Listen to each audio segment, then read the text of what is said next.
मैं जहां पर भी रहूं आर्य, मेरा मन सदैव आपके पास ही रहेगा। मेरी केवल एक ही इच्छा है आर्य, कि मैं जब भी अपनी आंखें खोलूं केवल आपको देखूं।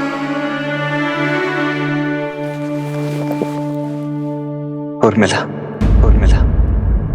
कैसी अभागन हूं मैं।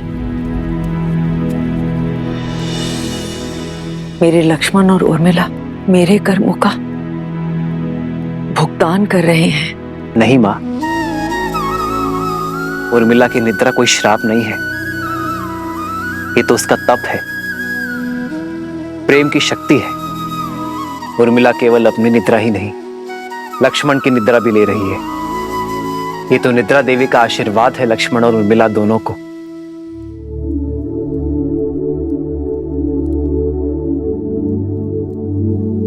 देखिएगा माँ, लक्ष्मण के बुलाते ही उर्मिला अपनी निद्रा से जाग जाएगी। उठो उर्मिला, उठो उर्मिला, आंखें खोलो देखो, आंखें खोलो देखो, मैं आया हूं, मैं आया हूं।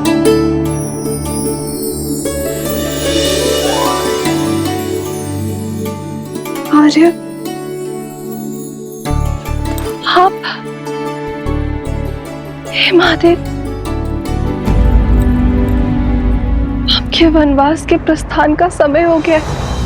आपके प्रस्थान हेतु सहायता करने के बजाय अपनी निद्रा पूरी कर रही थी। क्षमा कीजिए आर्य। कैसी क्षमा उर्मिला, अब किसी को कहीं नहीं जाना है। पर पिताश्री का वचन और राम भैया का प्रण पूरा हुआ उर्मिला, भैया का भी और तुम्हारा भी। अब एक प्रण मेरा है, जहां भी रहूंगा सदा तुम्हारे साथ रहूंगा। तुम्हारे प्रेम के सबल ने मुझे बहुत बल दिया है उर्मिला, इसके लिए बहुत बहुत धन्यवाद, कोटि कोटि धन्यवाद। क्या आप सच में 14 वर्ष तक अपलक जिए, बिना निद्रा के निकाल लिए? तुमने भी तो यहाँ 14 वर्षों तक बिना भोजन के बिताए हैं उर्मिला। तुम्हारी निद्रा ने मेरी थकान को हर लिया और मेरे भोजन ने तुम्हारे शरीर को पोषण दिया। दाम्पत्य जीवन का ये आदर्श,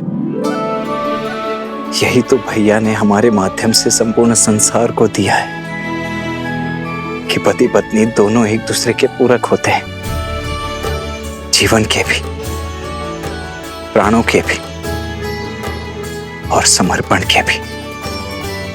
और तुम्हारे समर्पण का तो कोई मूल्य ही नहीं है उर्मिला।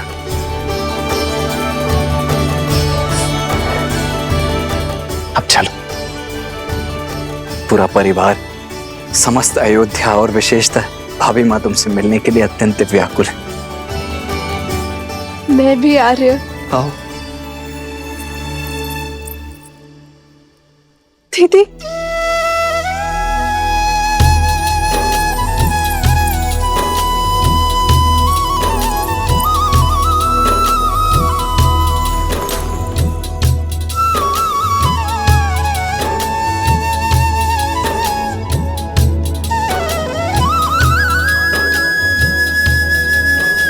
बालपन से लेकर आज तक मेरे हर निर्णय, हर कार्य में साथ दिया है तुमने। और आप मेरे और मेरे पति के लिए, इस रघुवंश के लिए लक्ष्मण भैया को हमारे साथ भेजा।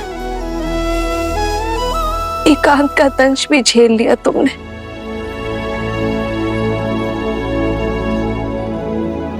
ना जाने ये ऋण कैसे चुका पाऊंगी मैं। और अब तुम मुझसे छोटी नहीं रही उर्मिला, तुम इस संसार के सबसे बड़े सतियों में से एक हो। मैं वो चंद्रमा हूं जो अपने दीदी के प्रकाश से तेज पाता है।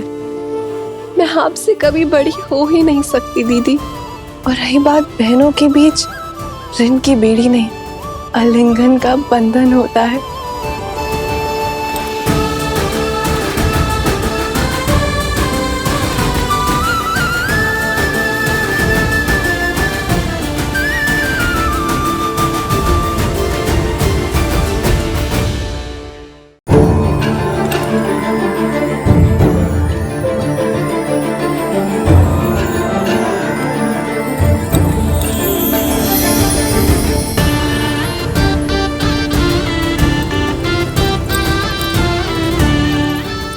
बहुत प्यारा लग रहा है। ये कैसा है दीदी? अरे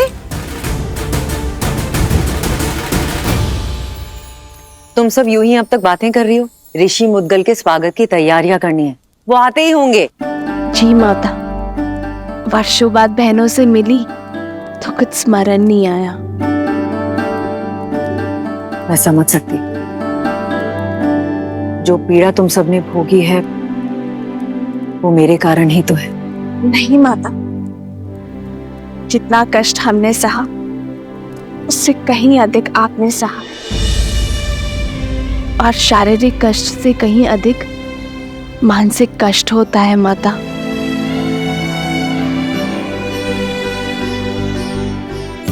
धन्यवाद मेरी पुत्री, किंतु अब कष्ट के और पीड़ा के दिन समाप्त हुए। प्रसन्नता से ऋषि मुद्गल का स्वागत करते हैं, उनसे उपदेश लेते हैं। जो कष्ट और पीड़ा मेरे पुत्रों ने भोगी वो मेरे पोतों को ना भोगनी पड़े।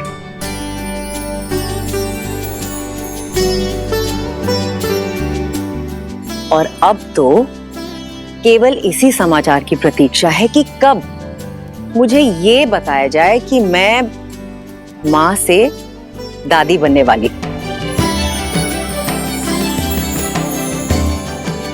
अरे तुम सब यूं ही शर्माती रहोगी या चलोगी मेरे साथ? शीघ्र चलो और गुरुजी का आशीर्वाद लो। जी। अयोध्या और श्री राम के जीवन से दुख का हर मेघ छट गया। अब सब शुभ ही होगा। इतनी शीघ्र भूल गए पुत्र? धूप छांव दिन रात की भांति ही अच्छाई और बुराई भी सदा साथ ही रहते हैं।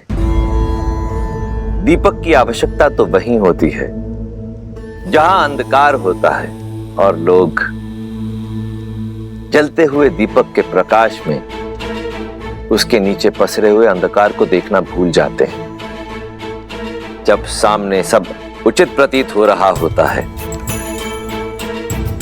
तभी पीछे से बुराई अपने पंख फैला रही होती है। अर्थात दुख की धूप हो या सुख की छांव, सदा सतर्क रहो। हाँ पुत्र, जब भी हम जीवन में कोई शुभ या मंगलमय कार्य करें तब हमें अतिरिक्त सावधानी और सतर्कता बरतनी चाहिए। सत्य और धर्म की क्षमता पर विश्वास रखते हुए अपने तन मन को और अधिक दृढ़ करना चाहिए। प्रिय गणेश, वो देखो, श्री राम उसी योजना का शंखनाद कर रहे हैं। राम राज्य की स्थापना का आरंभ कर रहे हैं। नर रूप में नारायण को प्रत्येक समस्या का सामना करना होगा, हर कठिनाई का हल खोजना होगा, राम राज्य की स्थापना करनी होगी। ऋषिवर, मैं जानता हूं आप सबके मन में क्या चल रहा है, किंतु जो होना है वो अवश्य होगा। 2 दिन बाद शुभ मुहूर्त है और ये राज्याभिषेक के लिए सबसे शुभ है।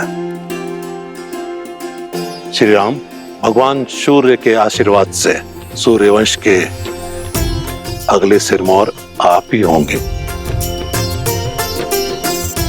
आपने वन भ्रमण के समय जो ज्ञान और अंतर्दृष्टि अर्जित की है उसको अपने साम्राज्य में उपयोग करने का समय आ गया है। दया, दंड और दर्शन, इसको अपना शस्त्र बनाइए। श्री राम आपके मार्गदर्शन से जगत कल्याण की ओर अग्रसर होगा। सभी आशान्वित हैं कि आप एक आदर्श स्वराज की स्थापना करेंगे और संसार के लिए शुभता का मार्ग प्रशस्त करेंगे।